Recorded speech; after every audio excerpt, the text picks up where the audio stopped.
Hallelujah. Good morning. ಬೆಳಗಾಗಿ ಬಹಳ ಹೊತ್ತಾಯಿತು ಪ್ರಿಯರೇ. ಪ್ರತಿದಿನ ಅನುದಿನದ ಧ್ಯಾನ ಬೆಳಗ್ಗೆ 7 ಗಂಟೆಗೆ ನಿಮ್ಮ ಮುಂದೆ ತರ್ತಿದ್ದೇವಲ್ಲವೇ? ನಿಮ್ಮಲ್ಲಿ ಬಹಳಷ್ಟು ಜನ ನಾವು ಕೇಳ್ತಿದ್ದೇವೆ, ವೀಕ್ಷಿಸ್ತಿದ್ದೇವೆ, ನಮ್ಗೆ ಎಷ್ಟೋ ಆದರಣೆಯಾಗಿದೆ. ನಮ್ಮ ಅವಶ್ಯಕತೆಯ ಮೇರೆಗೆ ದೇವರು ನಮ್ಗೆ ಎಷ್ಟೋ ಮಾತಾಡ್ತಿದ್ದಾರೆಂದು ತಿಳಿಸುತ್ತಿರುವುದಕ್ಕಾಗಿ ದೇವರಿಗೆ ಎಷ್ಟೋ ಸ್ತುತಿಸುತ್ತೇನೆ.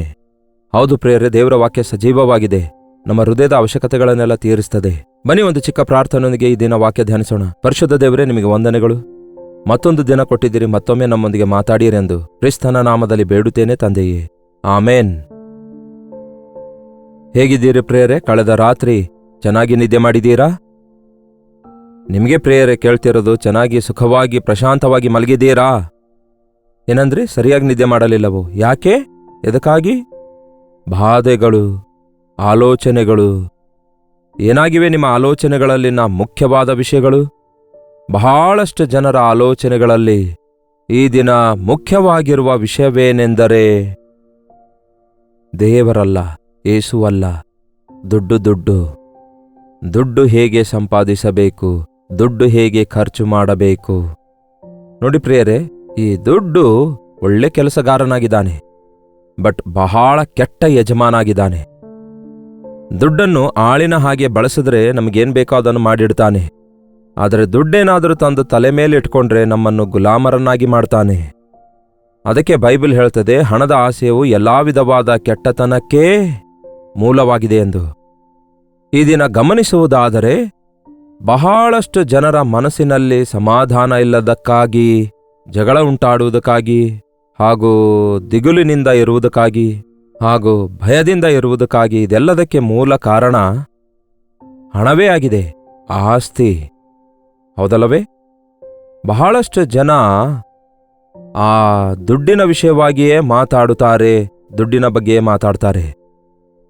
ಈ ದಿನ ಗಂಡ ಹೆಂಡತಿಯರ ಮಧ್ಯದಲ್ಲಿಯೂ ಕೂಡ ಜಗಳ ಯಾವ ವಿಷಯದಲ್ಲಿ ಬರುತ್ತಾ ಇವೆ ಗೊತ್ತಾ? ಆ ದುಡ್ಡಿನ ಕುರಿತಾಗಿಯೇ.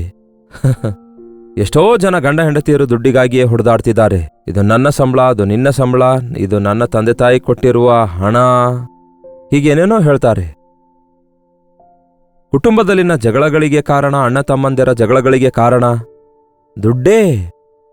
ಅಷ್ಟಕ್ಕೂ ಮಾನವೀಯತೆ, ಪ್ರೀತಿ ಇಲ್ಲದಂತಾಗುವುದಕ್ಕಾಗಿ ಹೆತ್ತ ತಂದೆ ತಾಯಿ ವೃದ್ಧಾಪ್ಯಕ್ಕೆ ಬಂದಾಗ ಅವರನ್ನು ಆಧರಿಸಿ ಅವರನ್ನು ಚೆನ್ನಾಗಿ ನೋಡಿಕೊಳ್ಳಬೇಕಾದಂತಹ ಮಕ್ಕಳು, ಆ ತಂದೆ ತಾಯಿಗಳನ್ನು ಬಿಟ್ಟು ಬಿಡಲು ಮೂಲ ಕಾರಣ ಏನು ಪ್ರಿಯರೇ? ದುಡ್ಡೇ. ಅಯ್ಯೋ, ದುಡ್ಡನ್ನು ಪ್ರೀತಿಸಬೇಡಿರಿ. ವಾಕ್ಯ ಹೇಳ್ತದೆ, ದೇವರಿಗೂ ಹಣಕ್ಕೂ ದಾಸರಾಗಿರಬೇಡಿರಿ ಎಂದು. ನಾವು ದೇವರನ್ನು ಪ್ರೀತಿಸುತ್ತಾ ದುಡ್ಡನ್ನು ಪ್ರೀತಿಸುತ್ತಾ ಇರ್ಲಿಕ್ಕಾಗೋದಿಲ್ಲ. ಇಬ್ಬರನ್ನು ನಾವು ಪ್ರೀತಿಸುತ್ತಾ ಇರ್ಲಿಕ್ಕಾಗೋದೇ ಇಲ್ಲ. ದುಡ್ಡು ಬಳಸಿಕೊಳ್ತೇವೆ, ದುಡ್ಡು ಇರುತ್ತೆ ಹೋಗುತ್ತೆ, ಅದು ಬೇರೆ ವಿಷಯ. ಆದರೆ ಹಣದ ಆಸೆ, ಅಂದರೆ ಹಣದ ಕುರಿತಾಗಿರುವ ಆಸೆ, ಹಣ ತಪ್ಪಲ್ಲ, ಹಣದ ಆಸೆ ತಪ್ಪು. ಹೆಚ್ಚು ದುಡ್ಡು ಸಂಪಾದಿಸಬೇಕು, ಈ ದುಡ್ಡು ನನ್ನದು ನನ್ನದು ನನ್ನದು. ಏನೋ ಸ್ವಲ್ಪ ದೇವರು ದುಡ್ಡು ಕೊಟ್ಟಿದ್ದಾರಲ್ಲವೇ, ಅದನ್ನು ಭದ್ರವಾಗಿ ಇಟ್ಕೊಳ್ಬೇಕಲ್ಲವೇ, ಅದನ್ನು ಉಳಿತಾಯ ಮಾಡಿಕೊಂಡು ಅನುಭವಿಸಬೇಕಲ್ಲವೇ. ಅದನ್ನು ಯಾಕೆ ಇತರರಿಗೆ ಬಡ್ಡಿಗಾಗಿ ಕೊಡ್ತೀರಿ? ಹೆಚ್ಚು ದುಡ್ಡು ಬರುವುದಕ್ಕಾಗಿ. ಹೆಚ್ಚು ದುಡ್ಡು ಬರುತ್ತೆ ಅಂದ್ಕೊಂಡು ಬಡ್ಡಿಗೆ ಕೊಟ್ಟು ಇರೋ ದುಡ್ಡನ್ನು ಕೂಡ ಕಳೆದುಕೊಂಡು ಈ ದಿನ ಎಷ್ಟೋ ಜನರು ತಮ್ಮ ತಲೆ ಬಡ್ಕೊಳ್ತಿದ್ದಾರೆ. ನಾನು ಇವನಿಗೆ ಸಾಲ ಕೊಟ್ಟಿದ್ದೇನೆ, ಬಡ್ಡಿ ಬಿಟ್ಬಿಡಪ್ಪ, ಕನಿಷ್ಠ ಅಸಲು ಕೊಡು ಅಂದ್ರೆ ಅದನ್ನು ಕೊಡಲ್ಲ. ನಮ್ಮ ಹತ್ರವೇ ದುಡ್ಡಿಸ್ಕೊಂಡು ಈಗ ದುಡ್ಡು ಕೇಳಲು ಹೋದ್ರೆ ನಮಗೆ ಬೈತಿದ್ದಾರೆ ಎಂಬುದಾಗಿ ಅನೇಕರು ಹೇಳ್ತಾರೆ. ಬಾ, ನಿಮಗೇ ದುಡ್ಡು ಕೊಟ್ರೆ ಬಡ್ಡಿ ಸಿಗುತ್ತೆ ಎಂಬ ಅಷ್ಟು ಆಸೆ ಇದ್ರೆ ಅವನು ದುಡ್ಡು ತಕ್ಕೊಂಡು ಓಡ್ ಹೋಗ್ಬೇಕೆಂಬ ಆಸೆ ಇರೋದಿಲ್ವೋ? ಅಷ್ಟಕ್ಕೂ ಯೇಸು ನಮಗಿರುವಾಗ ನಮಗೆ ಸಾಲ ಮಾಡುವ ಅಗತ್ಯತೆ ಏನಿದೆ? ಸಾಲ ಪಡೆದುಕೊಳ್ಳುವವನು ಸಾಲ ಕೊಟ್ಟವನಿಗೆ ಬಂದಿಯಾಳಾಗ್ತಾನೆ. ದುಷ್ಟನು ಸಾಲ ಮಾಡಿ ತೀರಿಸಲಾರದೇ ಇರುತ್ತಾನೆ. ಏನಾದರೂ ಅಪರೂಪಕ್ಕೆ ಒಂದು ಸಾಲ ಮಾಡಿದ್ರೆ ಅದು ತೀರಿಸುವವರೆಗೂ ಮತ್ತೊಂದು ಸಾಲ ಮಾಡಲೇಬಾರದು. ನಮ್ಮ ಸಾಮರ್ಥ್ಯಕ್ಕೆ ಮೀರಿದ ಸಾಲ ಮಾಡುವುದೇನು? ಯೆಹೋವ ಈರೇ ಎಂಬ ದೇವರ ಮೇಲೆ ನಂಬಿಕೆ ಇಡೀರಿ. ನೋಡಿ ಪ್ರಿಯರೇ, ದೇವರು ನಮಗೆ ಕೊಟ್ಟಿದ್ದನ್ನು ಆತನ ಇಷ್ಟ ಇಲ್ಲದೆ ಯಾರು ನಮ್ಮಿಂದ ತೆಗೆಯಲಾರರು. ದೇವರು ನಮಗೆ ಕೊಡಲಾರದೇ ಇರುವಂಥದ್ದು ನಾವು ಎಷ್ಟೇ ಕಷ್ಟಪಟ್ಟು ಸಂಪಾದಿಸಿಕೊಂಡ್ರೂ ಕೂಡ ಅದು ನಮ್ಮಲ್ಲಿ ಉಳಿಯಲ್ಲ. ಹಿಂದಿನಿಂದ ಈ ಸತ್ಯ ನೆನ್ಪಿಟ್ಕೊಳ್ರಿ, ನಿಮಗೆ ಅರ್ಧ ಭಾರ ಕಡಿಮೆ ಆಗತ್ತೆ, ಅರ್ಧ ಒತ್ತಡ ನೀಗಿ ಹೋಗುತ್ತೆ. ನನಗೆ ನನ್ನ ದೇವರು ಕೊಟ್ಟಿದ್ದಾರೆ. ನನ್ನ ದೇವರು ನನಗೆ ಕೊಟ್ಟಿರುವುದನ್ನು ಆತನಿಗೆ ಗೊತ್ತಿಲ್ಲದಂತೆ ಯಾರು ಕಸ್ಕೊಳ್ಳಲಾರರು. ನನಗೆ ಇಷ್ಟು ಸಾಕು, ದೇವರು ಕೊಟ್ಟಿರೋದು ಸಾಕು. ಹಣ ಪಾಪವನ್ನು ಪ್ರೇರೇಪಿಸುತ್ತದೆ. ದುಡ್ಡಿರುವವರಿಗೆ ದುಡ್ಡಿನ ಜೊತೆಗೆ ಅನೇಕ ವಿಧವಾದ ದುರಭ್ಯಾಸಗಳಿರೋದು ನೋಡ್ತೇವೆ. ದುಡ್ಡು ಹೆಚ್ಚಾಗುವ ಹಾಗೆ ಮನುಷ್ಯನಿಗೆ ಗರ್ವ ಬರೋದಾಗಲಿ, ಅಹಂಕಾರ ಬರೋದಾಗಲಿ, ಇತರರಿಗೆ ನೀಚವಾಗಿ ಪರಿಗಣಿಸುವುದು, ಇಂತಹ ಹೊಲಸಾದ ಸ್ವಭಾವ ಕಾಣ್ತೇವೆ. ದುಡ್ಡು ಬಂದ ಕೂಡಲೇ ಪ್ರೀತಿ ಕಡಿಮೆಯಾಗುತ್ತೆ. ದುಡ್ಡಿಲ್ಲದಿದ್ದರೂ ಕೂಡ ಪ್ರೀತಿ ಇರುವಾಗ ಸಮಾಧಾನವಾಗಿರ್ತಾರೆ. ಆದರೆ ಆಸ್ತಿ ಬಂದ ನಂತರ ಆ ಪ್ರೀತಿ ಕಡಿಮೆಯಾಗುತ್ತೆ. ಆ ಪ್ರೀತಿ ದುಡ್ಡಿನ ಮೇಲೆ ಹೋಗುತ್ತೆ. ನಿಮ್ಮ ಮನೆಯಲ್ಲೇನಾದರೂ ಜಗಳ ಇವೆಯಾ? ನಿಮ್ಮ ಜೀವಿತದಲ್ಲಿ ಏನಾದರೂ ದುಡ್ಡಿನ ವಿಷಯದಲ್ಲಿ ಮೋಸ ಹೋಗಿದ್ದೀರಾ? ಮೋಸಕ್ಕೊಳಗಾಗಿದ್ದೀರಾ? ಮೋಸ ಹೋಗ್ತಾ ಇದ್ದೀರಾ? ಸಾಲ ಮಾಡ್ತಾ ಇದ್ದೀರಾ? ಅದು ರೂಢಿಯಾಗ್ತಾ ಇದೆಯಾ?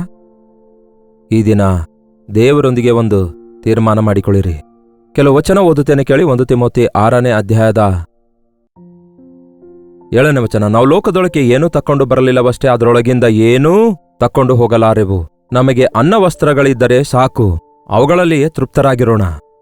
ಐಶ್ವರ್ಯವಂತರಾಗಬೇಕೆಂದು ಮನಸ್ಸು ಮಾಡುವವರು ದುಷ್ಪ್ರೇರಣೆ ಎಂಬ ಉರುಳಿನಲ್ಲಿ ಸಿಕ್ಕಿಕೊಂಡು ಬುದ್ಧಿ ವಿರುದ್ಧವಾಗಿಯೂ ಹಾನಿಕರವಾಗಿಯೂ ಇರುವ ಅನೇಕ ಆಶೆಗಳಲ್ಲಿ ಬೀಳುತ್ತಾರೆ. ಐಶ್ವರ್ಯವಂತನಾಗಬೇಕೆಂದಿರುವವನು ಸುಳ್ಳುಗಾರನಾಗಿ ಮಾರ್ಪಡ್ತಿದ್ದಾನೆ, ಅನವಶ್ಯಕವಾದ ಶೋಧನೆಗಳಿಗೆ ಅವಕಾಶ ಕೊಡ್ತಿದ್ದಾನೆ, ಉರುಳಲ್ಲಿ ಸಿಕ್ಕಾಕೊಳ್ತಿದ್ದಾನೆ ಹಾಗೂ ನಷ್ಟ ಹೋಗ್ತಿದ್ದಾನೆ. ಅದರಿಂದ ಹೊರಬರಲಾರ್ದ ಸ್ಥಿತಿಯಲ್ಲಿ ಬೀಳ್ತಿದ್ದಾನೆ. ಇಂಥ ಆಶೆಗಳು ಮನುಷ್ಯರನ್ನು ಸಂಹಾರ ನಾಶಗಳಲ್ಲಿ ಮುಳುಗಿಸುತ್ತವೆ. ಐಶ್ವರ್ಯವಂತರಲ್ಲಿ ಅನೇಕರು ಈ ದಿನ ಬಡವರಾಗುವುದನ್ನು ನೋಡ್ತಿದ್ದೇವೆ. ಐಶ್ವರ್ಯವಂತರಲ್ಲಿ ಎಷ್ಟೋ ಜನ ಸಮಾಧಾನವಿಲ್ಲದೆ, ಎಷ್ಟಿದ್ರೂ ಕೂಡ ನೆಮ್ಮದಿ ಇಲ್ಲದೆ, ಬದುಕಿದ್ರೆ ಬ್ರ್ಯಾಂಡಿ ವಿಸ್ಕಿ ಕುಡಿದು ಮಲಗುತ್ತಾರೆ, ಇಲ್ಲದಿದ್ದರೆ ನೇಣು ಹಾಕಿಕೊಂಡು ಸಾಯುತ್ತಾರೆ ಎನ್ನುವುದು ಎಷ್ಟೋ ಜನರ ಕುರಿತು ನಾವು ನೋಡ್ತಾ ಇದ್ದೇವಲ್ಲವೇ?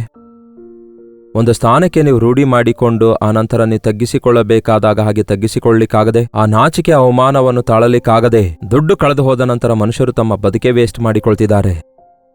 ಅದಕ್ಕೆ ಪೌಲನು ಮೊದಲೇ ವಾಕ್ಯದಲ್ಲಿ ಹೇಳಿದ್ದಾನೆ, ಹಣದ ಆಸೆಯು ಸಕಲ ವಿಧವಾದ ಕೆಟ್ಟತನಕ್ಕೇ ಮೂಲವಾಗಿದೆ. ಎಲ್ಲಾ ಕೇಡುಗಳಿಗೆ ಮೂಲ ಕಾರಣ ದುಡ್ಡೇ ಆಗಿದೆ, ಹಣದ ಆಸೆಯಾಗಿದೆ. ಹಣದ ಮೇಲಿರುವ ಆಸೆ.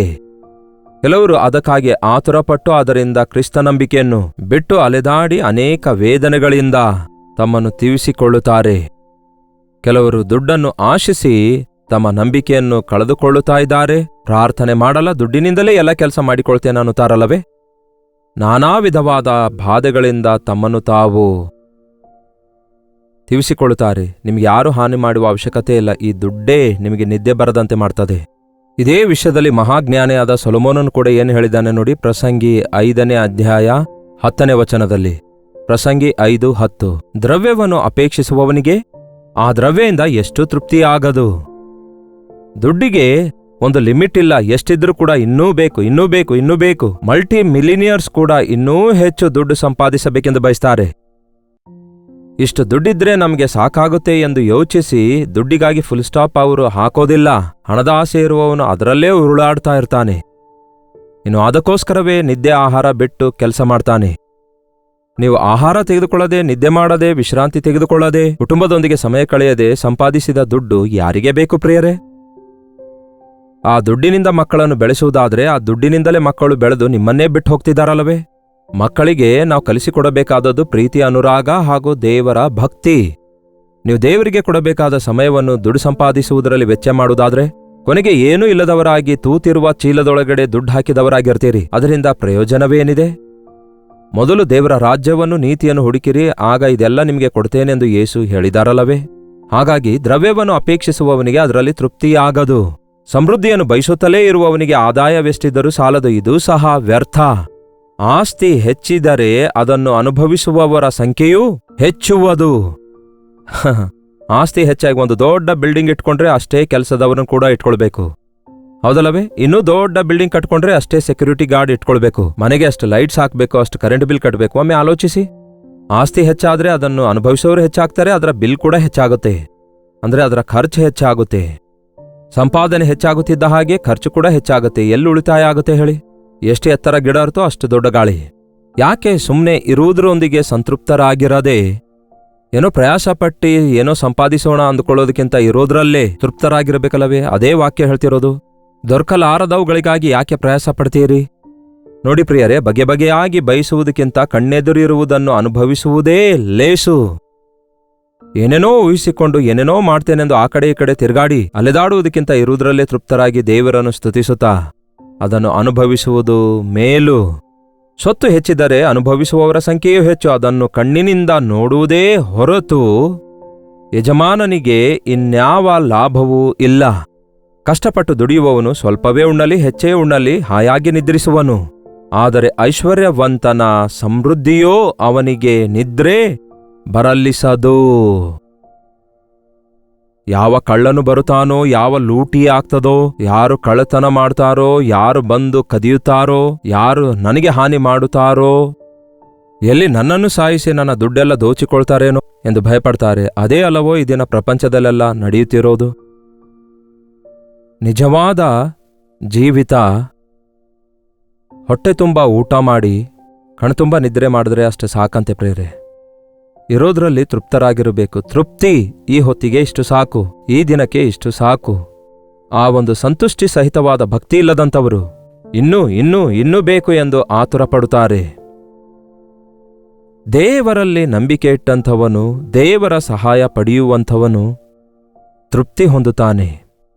ನನ್ನ ದೇವರು ನನಗಿದ್ದಾರೆ ಎಂಬ ಧೈರ್ಯ, ನನ್ನ ದೇವರು ನನ್ನನ್ನು ಪೋಷಿಸುತ್ತಾರೆ ಎಂಬ ವಿಶ್ವಾಸ, ನನ್ನ ದೇವರು ನನಗೇನು ಬೇಕಾಗಿದೆ ಎಲ್ಲವನ್ನೂ ನೋಡಿಕೊಳ್ತಾರೆ, ಯೆಹೋವ ಈರೇ ಎಂಬ ನಂಬಿಕೆ ಇರಬೇಕು. ಇದೇ ಪ್ರಸಂಗಿ 5:18 ಸೊಲೊಮೋನನು ಮತ್ತೊಂದು ಮಾತು ಹೇಳ್ತಾನೆ. ಇಗೋ ನಾನು ಕಂಡದ್ದು ಇದೆ, ದೇವರು ಒಬ್ಬನಿಗೆ ದಯಪಾಲಿಸಿರುವ ಜೀವಮಾನದ ದಿನಗಳಲ್ಲೆಲ್ಲ ಅವನು ಅನ್ನಪಾನಗಳನ್ನು ತೆಗೆದುಕೊಂಡು, ಏನಂತೆ, ಅವನು ಅನ್ನಪಾನಗಳನ್ನು ತೆಗೆದುಕೊಂಡು ತಾನು ಲೋಕದೊಳಗೆ ಪಡುವ ಪ್ರಯಾಸದಲ್ಲಿಯೂ ಸುಖವನ್ನು ಅನುಭವಿಸುವುದು ಮೇಲಾಗಿಯೂ ಉಚಿತವಾಗಿಯೂ ಇದೆ. ಇದೇ ಅವನ ಪಾಲು ಮಹಾಭಾಗ್ಯವೂ ಆಗಿದೆ. ಅಂದರೆ ತನ್ನ ಕಷ್ಟಾರ್ಜಿತವನ್ನು ತಿನ್ನುವಂಥದ್ದು.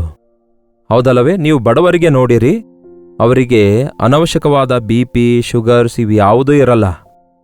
ಅವರಿಗೆ ಬೊಜ್ಜು ಇರೋದಿಲ್ಲ, ಹೊಟ್ಟೆ ಬರುವುದಿಲ್ಲ. ಯಾಕೆ? ಅವರು ಕಷ್ಟಪಡ್ತಾರೆ, ಹೊಲಗಳಲ್ಲಿ ವ್ಯವಸಾಯ ಮಾಡ್ತಾರೆ, ಕಷ್ಟಪಟ್ಟು ಕೆಲಸ ಮಾಡ್ತಾರೆ, ಬೆವರು ಸುರಿಸುತ್ತಾರೆ. ಸಾಯಂಕಾಲ ಮನೆಗೆ ಬರ್ತಾರೆ, ಬಂದ ಕೂಡಲೇ ಬಿಸಿ ಬಿಸಿ ನೀರಿನಿಂದ ಸ್ನಾನ ಮಾಡಿ ಹೊಟ್ಟೆ ತುಂಬ ಬೇಳೆ ಸಾರು ಅನ್ನ ಸಾರು ತಿಂದ್ರೂ ಸಾಕು. ಆಮೇಲೆ ಹಾಯಾಗಿ ಗುರ್ಕೆ ಹೊಡೆದು ನಿದ್ದೆ ಮಾಡ್ತಾರೆ. ಆಯಾಸಗೊಂಡ ಶರೀರವಲ್ಲವೋ, ಆಹಾರ ಹೊಟ್ಟೆಯಲ್ಲಿ ಬಿದ್ದ ಕೂಡಲೇ ನಿದ್ದೆ ಬರುತ್ತೆ. ಆದರೆ ಐಶ್ವರ್ಯವಂತನಿಗೆ ನೋಡ್ರಿ, ಒಳ್ಳೆ ಮೆತ್ತಿಗಿರುವ ಹಾಸಿಗೆ ಹಾಕಿಕೊಳ್ತಾರೆ, AC ಹಾಕಿಕೊಳ್ತಾರೆ. ಅಷ್ಟೇ ಅಲ್ಲ, ಇನ್ನೂ ಏನೇನೋ ಅಂದರೆ ಪರ್ಫ್ಯೂಮ್ಸ್ ಕೂಡ ಇಟ್ಕೊಳ್ತಾರೆ. ಕೆಲವರು ಬ್ರ್ಯಾಂಡಿ ಕುಡಿತಾರೆ, ಕೆಲವರು ನಿದ್ರೆ ಮಾತ್ರೆ ಹಾಕಿಕೊಳ್ತಾರೆ. ಆದರೂ ಇನ್ನೂ ನಿದ್ರೆ ಬರ್ತಾ ಇಲ್ಲ ಅನ್ನುತ್ತಾರೆ. ದೇವರನ್ನು ಹೊಂದಿಕೊಂಡವರು ಧನ್ಯರಾಗಿದ್ದಾರೆ ಪ್ರಿಯರೇ. ಒಂದು ಚಿಕ್ಕ ಮಗು ತಾಯಿಯ ಮೇಲೆ ಹೇಗೆ ಆಧಾರಗೊಂಡಿರುತ್ತದೋ ಹಾಗೆಯೇ ನಾವು ನಮ್ಮ ಕರ್ತನ ಮೇಲೆ ಆಧಾರಗೊಂಡಿರೋದಾದರೆ, ನನ್ನ ಕರ್ತನು ನನ್ನ ಪ್ರತಿ ಅವಶ್ಯಕತೆ ತೀರಿಸುತ್ತಾರೆ ಎಂಬ ನಂಬಿಕೆ ನಿಮಗಿರೋದಾದರೆ ಕಷ್ಟಪಡೋಣ. ನಮ್ಮ ಕಷ್ಟಾರ್ಜಿತ ದೇವರು ಆಶೀರ್ವದಿಸ್ತೇನೆಂದು ಹೇಳಿದ್ದಾರೆ ಇಲ್ಲಿ. ತಪ್ಪು ಸಂಪಾದನೆಗೆ ತವಕ ಪಡಬೇಡಿರಿ. ಅಡ್ಡದಾರಿಯಲ್ಲಿ ಬಂದ ದುಡ್ಡಿಗಾಗಿ ಆಸೆ ಪಡುವವರಾಗಿರಬೇಡಿ. ದೇವರೊಂದಿಗೆ ನಿವಾಸಿಸುವಂಥವರು ತನ್ನ ದುಡ್ಡನ್ನು ಬಡ್ಡಿಗಾಗಿ ಕೊಡುವುದಿಲ್ಲ ಎಂಬುದಾಗಿದೆ ಬೈಬಲ್ನಲ್ಲಿ. ದೇವರಿಗೆ ಭಯಪಡುವಂಥವನು ಲಂಚ ತೆಗೆದುಕೊಳ್ಳುವುದಿಲ್ಲ, ಅಕ್ರಮ ಸಂಪಾದನೆಗೆ ಅವಕಾಶ ಕೊಡುವುದಿಲ್ಲ, ದುರ್ಲಾಭದಿಂದ ಬಂದ ಸಂಪಾದನೆಯನ್ನು ಅಪೇಕ್ಷಿಸುವುದಿಲ್ಲ. ವ್ಯಾಪಾರ ಮಾಡುವುದು ತಪ್ಪಲ್ಲ, ಆದರೆ ದುರ್ವ್ಯಾಪಾರ ಅಂದರೆ ಮೋಸ ವಂಚನೆಯಿಂದ ಮಾಡುವುದು ತಪ್ಪು. ಅದು ಭಯಂಕರವಾದ ಸುಳ್ಳಿನ ಒಂದು ಅಪರಾಧ ಆಗಿರುತ್ತೆ. ಅವು ದೇವರಿಗೆ ಹೇಯ ಎಂಬುದಾಗಿದೆ ಬೈಬಲ್ನಲ್ಲಿ. ನಿಮಗೆ ದುಡ್ಡು ಬೇಕಾದರೆ ಕಷ್ಟಪಡಿರಿ.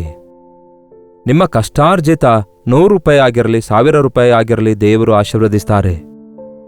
ಅಡ್ಡದಾರಿಯಿಂದ ಸಂಪಾದಿಸಿರುವ ಸಾವಿರಾರು ರೂಪಾಯಿ ಆಗಿದ್ರೂ ಕೂಡ ಅವು ಶಾಪವನ್ನು ನಮಗೆ ತರುವಂಥವುಗಳಾಗಿರೋದ್ರಿಂದ ಅವು ಔಷಧಿಗಾಗಿಯೋ, ಹಾಸ್ಪಿಟಲ್ಗಾಗಿಯೋ, ಕೋರ್ಟ್ ಕೇಸ್ಗಾಗಿಯೋ ಹೀಗೆ ಯಾವುದೋ ಒಂದಕ್ಕೆ ಖರ್ಚಾಗುತ್ತೆ. ಇಲ್ಲವೇ ಕಳ್ಳರು ಕದ್ದುಕೊಳ್ಳುವುದರಿಂದಲೋ ಅದೆಲ್ಲವನ್ನು ನಾವು ಕಳೆದುಕೊಳ್ಬೇಕಾಗತ್ತೆ.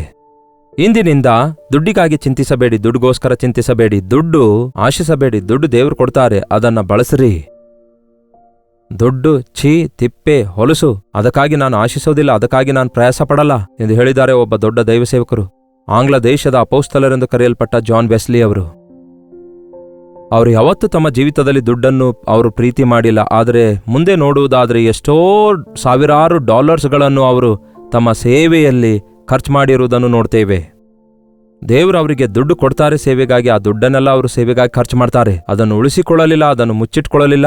ಆದರೆ ದೊಡ್ಡ ದೊಡ್ಡ ಕಾರ್ಯಗಳನ್ನು ದೇವರು ಜಾನ್ ವೆಸ್ಲಿ ಅವರ ಮೂಲಕ ಇಂಗ್ಲೆಂಡ್ ದೇಶದಲ್ಲಿ ಮಾಡಿಸಿದ್ದಾರೆ.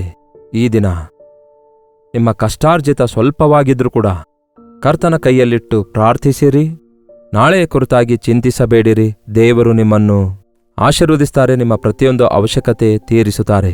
ಈಗಾಗಲೇ ನೀವು ಸಾಲದ ಹೊರೆಯಲ್ಲಿ ಬಿದ್ದಿರೋದಾದ್ರೆ, ಸಾಲದ ಗುಂಡಿಯೊಳಗೆ ಬಿದ್ದಿರೋದಾದ್ರೆ, ಸಾಲ ಕೊಟ್ಟು ಮೋಸ ಹೋದವರಾಗಿ ಇರೋದಾದ್ರೆ, ಈಗಲಾದರೂ ದೇವರೇ ನನ್ನನ್ನು ಕ್ಷಮಿಸಿರಿ, ಇನ್ಮೇಲೆ ನಾನು ಹೀಗೆ ಮಾಡುವುದಿಲ್ಲ ಎಂಬುದಾಗಿ ಒಂದು ಒಪ್ಪಂದ ಮಾಡಿಕೊಂಡು ಪಶ್ಚಾತ್ತಾಪ ಪಡಿರಿ. ನಿಮಗೆ ಸಿಗಬೇಕಾದದ್ದನ್ನು ದೇವರು ಸಿಗುವಂತೆ ಮಾಡಿ ತನ್ನ ಕಾರ್ಯ ನೆರವೇರಿಸ್ತಾರೆ. ಪ್ರಾರ್ಥನೆ. ಪರಿಶುದ್ಧ ದೇವರೇ, ಪ್ರೀತಿಯುಳ್ಳ ತಂದೆಯೇ, ಈ ಸಮಯದಲ್ಲಿ ದೇವರೇ, ನಮ್ಮ ದುಡ್ಡಿನ ವಿಷಯದಲ್ಲಿ ನಾವು ಮಾಡಿದ ತಪ್ಪು ನಿರ್ಣಯಗಳಿಗಾಗಿ ಅನೇಕ ಶ್ರಮೆಗಳಲ್ಲಿ, ಚಿಕ್ಕುಗಳಲ್ಲಿ, ಇಕ್ಕಟ್ಟುಗಳಲ್ಲಿ ಒಳಗಾಗ್ತಿದ್ದೇವೆ. ದುಡ್ಡಿಗಾಗಿ ಆತುರಪಡುವವರಾಗಿರದಂತೆ ಕರ್ತನನ್ನು ಹೊಂದಿಕೊಂಡವರಾಗಿ ಕರ್ತನು ಅನುಗ್ರಹಿಸುವುದನ್ನು ಆಶೀರ್ವದಿಸ್ತಾರೆಂದು ನಂಬಿ ಸಂತುಷ್ಟ ಸಹಿತವಾದ ಭಕ್ತಿ ದಯಪಾಲಿಸಿರಿ. ಯಾರ್ಯಾರು ಯಾವ್ಯಾವ ಸ್ಥಳದಿಂದ ಈ ಮಾತುಗಳನ್ನು ಕೇಳ್ತಿದ್ದಾರೋ, ಯಾರ್ಯಾರ ಕುಟುಂಬದಲ್ಲಿ ದುಡ್ಡಿನ ವಿಷಯವಾದ ಜಗಳಗಳು, ಗೊಂದಲಗಳು, ಕೋರ್ಟ್ ಕೇಸ್ಗಳು ಹಠ ಸಾಧಿಸುತ್ತಾ ಇದ್ದಾರೋ ಅಂಥವರಿಗೆ ಈ ದಿನವೇ ಬಿಡುಗಡೆಯನ್ನು ಅನುಗ್ರಹಿಸಿರಿ. ಈ ದಿನ ಮೊದಲುಗೊಂಡು ದೇವರೇ, ಪ್ರತಿಯೊಂದು ದಿನ ನಮ್ಮ ಕೈಗೆ ಬರುವ ಪ್ರತಿಯೊಂದು ದುಡ್ಡನ್ನು ಸದುಪಯೋಗ ಮಾಡಿಕೊಳ್ಳಲು, ಕೇಡಿಗೋಸ್ಕರವಲ್ಲದೆ ಪಾಪಗೋಸ್ಕರವಲ್ಲದೆ ಪ್ರಯೋಜನಕರವಾಗಿ ಬಳಸಲು ಜ್ಞಾನವನ್ನು, ಸಂತೃಪ್ತಿಯನ್ನು ದಯಪಾಲಿಸಿರಿ ಎಂದು ಕ್ರಿಸ್ತನ ನಾಮದಲ್ಲಿ ಬೇಡುತ್ತೇನೆ ತಂದೆಯೇ, ಆಮೇನ್. ನಮ್ಮ ತಂದೆಯಾದ ದೇವರ ಪ್ರೀತಿಯು, ಮಗನಾಗಿರುವ ಕ್ರಿಸ್ತನ ಕೃಪೆಯು, ಆದರಣೆ ಕರ್ತನಾದ ಪವಿತ್ರಾತ್ಮನ ಸಹವಾಸವು ಕೂಡಿ ಬಂದಿರುವ ನಮ್ಮೆಲ್ಲರ ಸಂಗಡ ಇಂದಿಗೂ ಸದಾಕಾಲಕ್ಕೂ ನೆಲೆಯಾಗಿರಲಿ. ಆಮೇನ್. ದೇವರಿಗೆ ಸ್ತೋತ್ರ. ನಿಮ್ಮ ಪ್ರಾರ್ಥನಾ ಮನವಿ 8939731313 ನಂಬರ್ಗೆ ಹಾಗೂ ಇತರ ದೇಶದಿಂದ ವೀಕ್ಷಿಸುವುದಾದರೆ ಕೊಡಲ್ಪಟ್ಟ ಇದೇ ನಂಬರ್ಗೆ ಒಂದು ಟೆಕ್ಸ್ಟ್ ಆಗಲಿ ವಾಯ್ಸ್ ಮೆಸೇಜ್ ಮುಖಾಂತರ ವಾಟ್ಸಪ್ ಕಳಿಸಿಕೊಡಿರಿ. ನಿಮಗಾಗಿ ಪ್ರಾರ್ಥಿಸ್ತಿದ್ದೇವೆ. Doctor Jayapal Kannada YouTube channel subscribe ಮಾಡಿಕೊಳ್ಳಿರಿ, ಲೈಕ್ ಮಾಡಿರಿ, ಶೇರ್ ಮಾಡಿರಿ. ಕರ್ತನ ಚಿತ್ತವಿರುವುದಾದರೆ ಮತ್ತೆ ನಾಳೆ ಇದೇ ಅನುದಿನದ ಧ್ಯಾನ ಎಂಬ ಕಾರ್ಯಕ್ರಮದಲ್ಲಿ ಮತ್ತೆ ಭೇಟಿಯಾಗೋಣ. ಅಲ್ಲಿವರೆಗೂ ದೇವರ ಮಹಾಕೃಪೆ ನಿಮ್ಮೆಲ್ಲರೊಂದಿಗಿರಲಿ.